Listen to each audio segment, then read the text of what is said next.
Hello and welcome to the Deduction, a Tax Foundation podcast. I'm your host, Kyle Hulehan, and today we are back with another episode with my co host, Erica York. And it is maybe, what would we say? Is it the most wonderful time of the year? It's tariff season, not Christmas season. It's tariff season right now. Erica, how are you doing? Staying above water, but I'm doing all right. It's been a crazy 24 hours. It's been a very busy time here at the Tax Foundation. We have a lot going on trying to cover these very complicated tariff rules and laws going on. So we'll just dive right into this. There's something that I want to address. I see this a lot. I help monitor social media here. And something I see people talk about a lot is, other countries put tariffs on us, so it's unfair. And, we need to fight back with tariffs and we need to make new deals. Why is that, in your opinion, right or wrong? So there's a kernel of truth there. There are things other countries do that discriminate against U.S. exports, whether it's ag exports or otherwise. But we have to zoom out from that. If you look at a big picture of the barriers that U.S. exports face versus the barriers that we put up on our imports, there's not a huge glaring gap. You can find certain products where there are differences, and even on the U.S. side, you can find products that we tariff higher than our trading partners do. But for the most part, trade barriers tend to be pretty low. Um, what we've seen in the past, 7 decades, is the way that you reduce trade barriers is by cooperating with other nations. Um, for instance, in Trump's first term, he had the chance to join the TPP, which would have eliminated tariffs on the vast majority of our trade with a bunch of nations. But instead, he pulled out of that and started a trade war, and we didn't get lower tariffs. So the recipe to lower barriers is to negotiate through cooperation, not through starting trade wars. And then ultimately, like, let's remember who pays a tariff that the US imposes. If we put up a bunch of trade barriers, that's going to harm workers and businesses in the US who foot most of that bill. It hurts our trading partners too because they don't get to sell as much to us. But ultimately, it's like shooting ourselves in the foot because someone else is shooting themselves in the foot. It's not a good strategy.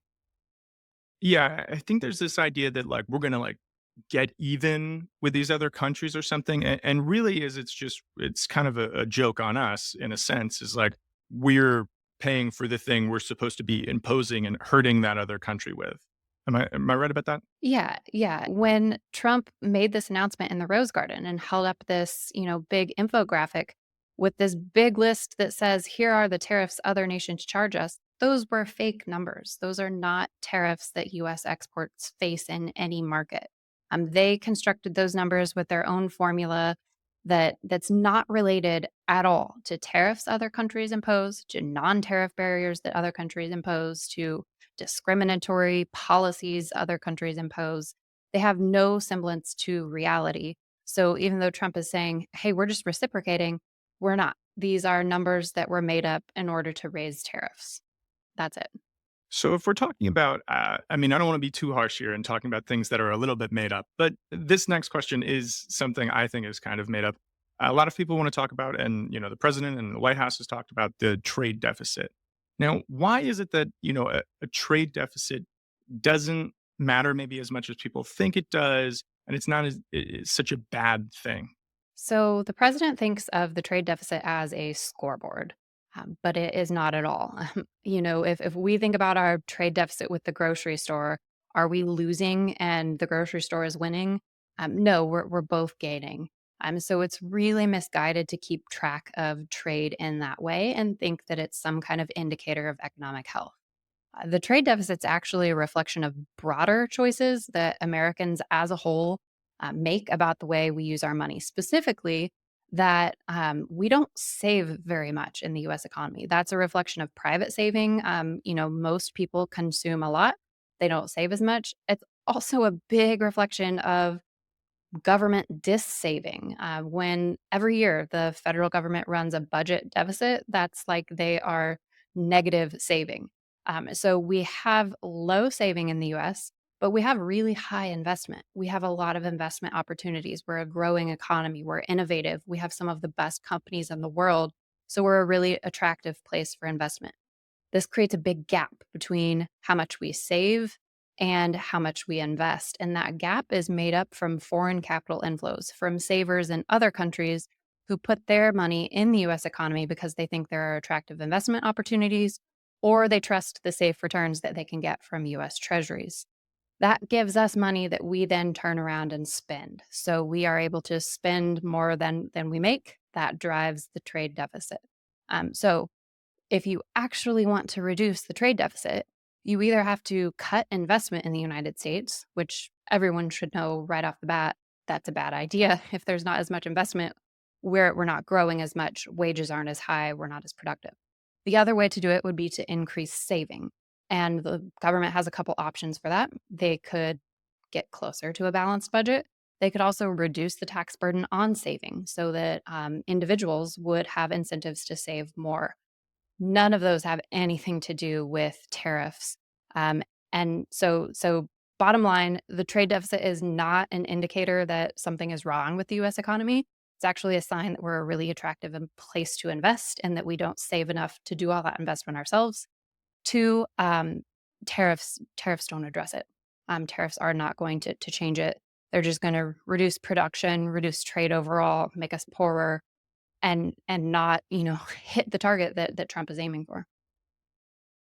Yeah, I find this also interesting is that, like, all of these facts and all of these, like, economic ideas have keep getting skewed, like, they're being used in certain ways, and they sound good, and they're a nice talking point, but we're continually missing the economic reality of the situation we're in, which is a deep struggle, with what we have going on here at the Tax Foundation. Yeah, So real quick, yeah, go that ahead. reminds me, I was reading this book about, like, the history of US trade policy, and a politician in, like, the 1800s says that protectionist has the advantage because the issue is really complicated and the people don't want to, like, dive into it. And we're living through that right now. You get these, like, nice little political talking points, but if you want to dissect them, you have to learn a little bit about, supply and demand and international economics, and it's complicated, and it doesn't sound, as intuitive as the story that protectionism tells. So it's a real challenge to, like, communicate, no, this is the economic reality. This is why, this policy tool you're choosing isn't going to work. And I think that makes sense actually because, even with the people I talk to in my day-to-day life, I know I bring up friends and family a lot, but it is like, well, I'll talk to people and it's like, "Oh, but this means people are we're gonna build new plants here in America, and we're gonna have more manufacturing jobs in XYZ." Well, I mean, with the trade deficit, if I understand this correctly, it's like, actually, Toyota might not build a plant here in the US. They might not bring that foreign direct investment into the US. Is that kind of correct? They may or they may not. Um, there's a lot of other factors moving around right now that are gonna make investment kinda, like, freeze up because there's so much uncertainty. But let's say we did have, like, a stable tariff in place. Like, you could count on, "Okay, this is what the United States is doing. They're gonna be doing it for a long time." If you put, like, let's use steel because that's a really easy example. If you put a tariff on steel, that increases the price of foreign steel. That also gives domestic steel producers room to raise their prices. And that means some domestic steel production is going to increase, sales are going to increase, and you're going to be selling at a higher price. So steel becomes more profitable in the US. That's, like, the whole point of the tariff.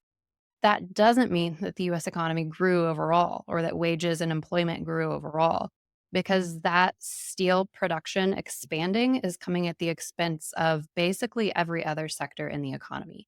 Think of other manufacturers that use steel to make things. So, auto manufacturers, the construction industry, they have to buy steel. Steel now costs more. So, their input prices went up. Their production and their employment's going to fall.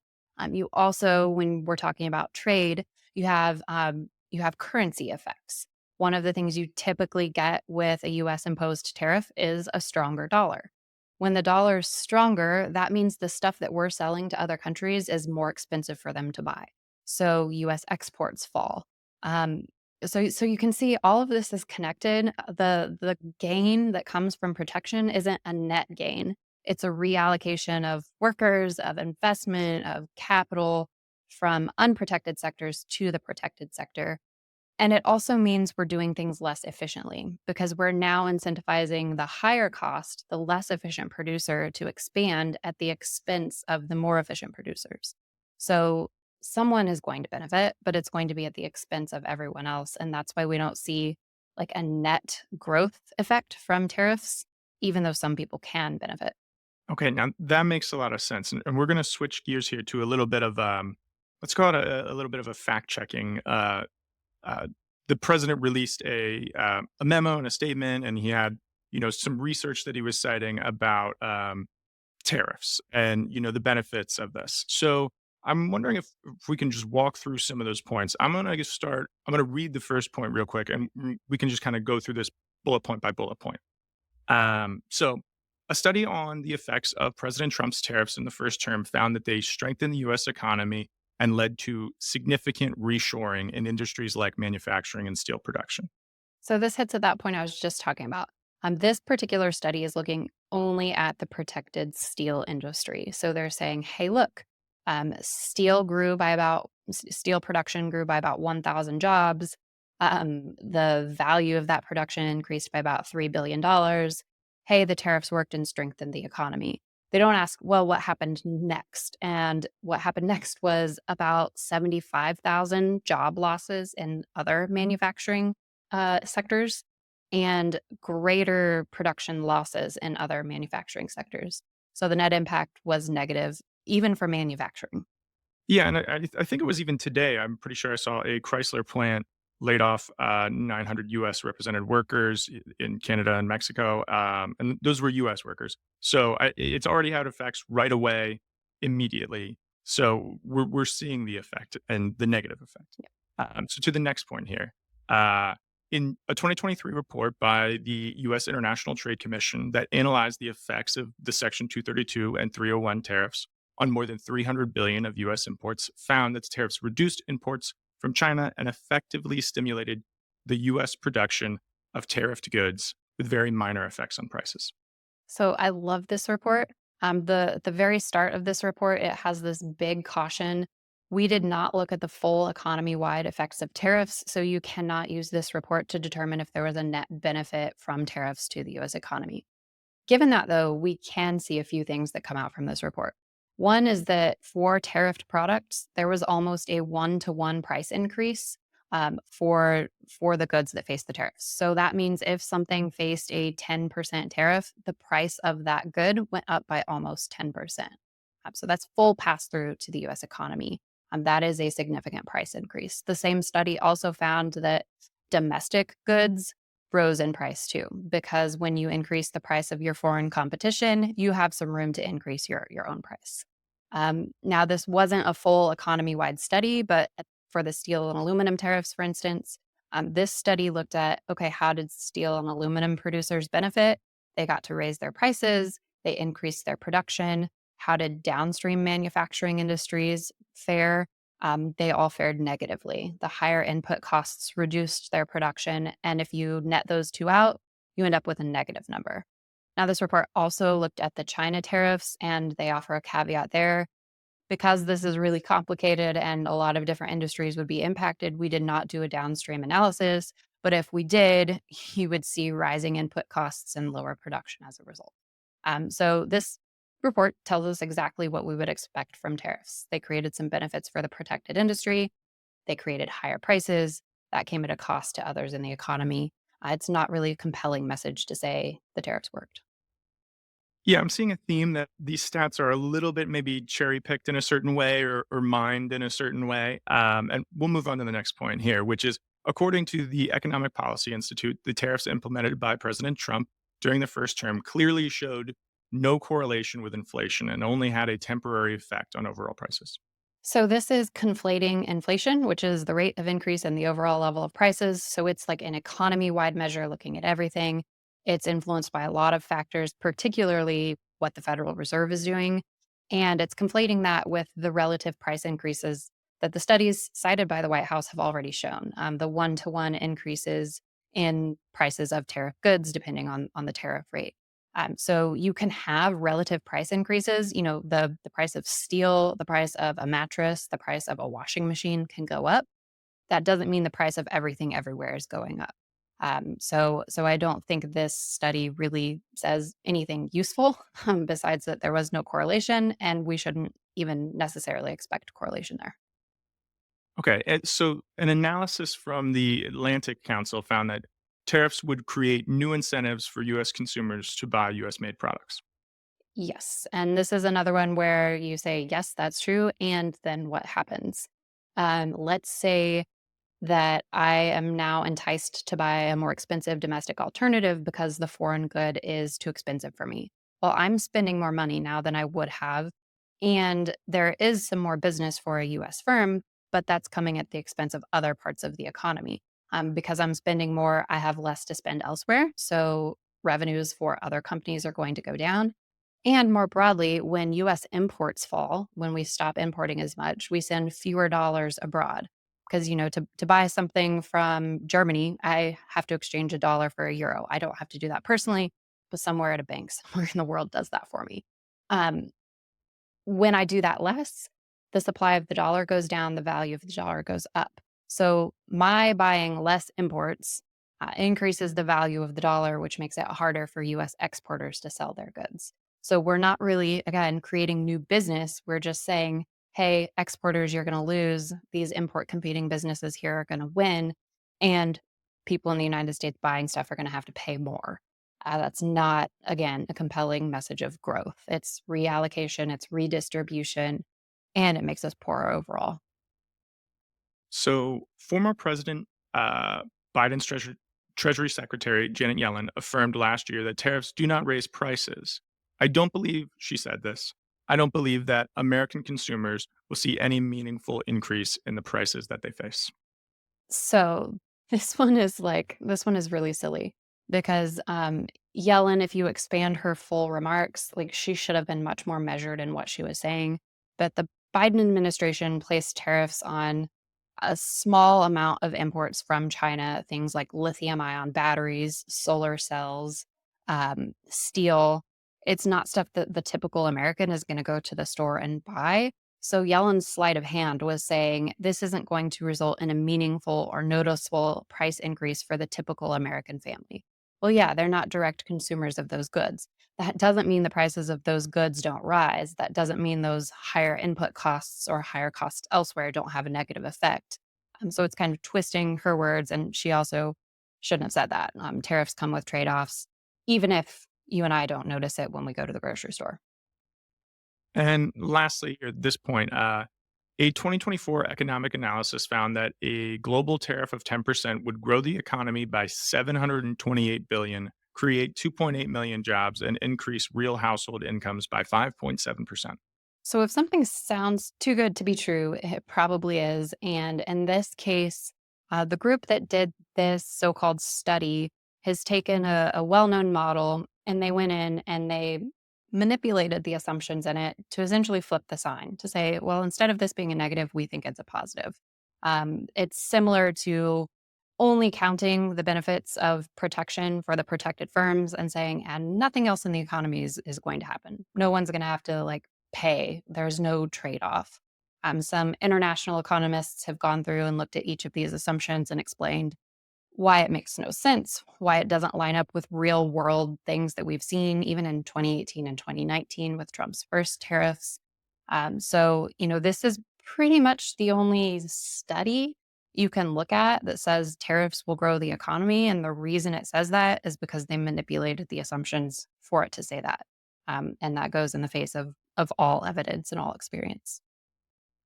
Yeah, and there was, I believe it was a study you cited in one of your blogs that there was data from 151 countries over a very long period of time. Could you just dive into that real quick? Yeah, so this is an IMF paper. They looked at a period of, I think it was 50 years. They looked at different tariff increases from 150 countries, and they found statistical significance. So that means a relationship of causality in the data that higher tariffs reduce output, reduce productivity, increase unemployment, increase inequality, and don't have any meaningful effect on the trade balance. And interestingly, they also found that those effects were worse for advanced economies that are growing, like the United States. So there's just no way that you can tell a credible story that tariffs are a recipe for overall growth, that tariffs somehow make workers and consumers better off. They make us worse off. And there's a long, long, long line of evidence showing that. And now we've modeled some of these effects here at Tax Foundation. So could you just give us the quick overview of like what our model says and what is going to happen to the American people and the economy? So the tariffs announced so far add up to about a $290 billion tax increase this year. That's an average of more than 2000, about $2,100 per US household, or a decrease in your after-tax income of more than 2%. They'll shrink the US economy, they'll shrink output and production by 0.8%. So negative across the board. And that's all before we figure out like what foreign countries are going to do. Retaliation would make those economic harm numbers larger, and they would shrink how much revenue we're bringing in. So this is a really, really bad way to try to raise revenue. Comes at a really great cost to the economy, to American taxpayers, and to workers. And it's also not really clearly going to lead to better trade relationships with the countries we trade with. I think we've touched on a lot of really great things here. I'm just going to ask, I don't know if there's anything else you feel like you need to say about tariffs or hit on about tariffs. We've talked about tariffs so much. I don't know how much more there is for us to say exactly. I'm sure there are some more points you have, but is there anything else you feel like you need to get off your chest about tariffs? I mean, so two things that come to mind. One, I'm seeing a lot of people act shocked about this, but if you listen to Trump on the campaign trail, this really aligns well with what he said he was going to do. Universal tariffs, higher tariffs on other countries, a big focus on trade deficits, um, 60% tariffs on China. Like that's what we got with this announcement. Now the question is like how long does it stay? And no one knows the answer to that. The other thing is that like this is going to be a really economically painful lesson to learn, but hopefully it can be learned fast and then we don't repeat these mistakes. Hopefully we can try to come back from it rather than go down the path of a world that like really splits apart and becomes isolated and puts up barriers. That would be a terribly negative outcome. Yeah. If you were hoping for this episode to be the ray of sunshine in your day about tariffs, I'm sorry that it wasn't it. We did not deliver on that today.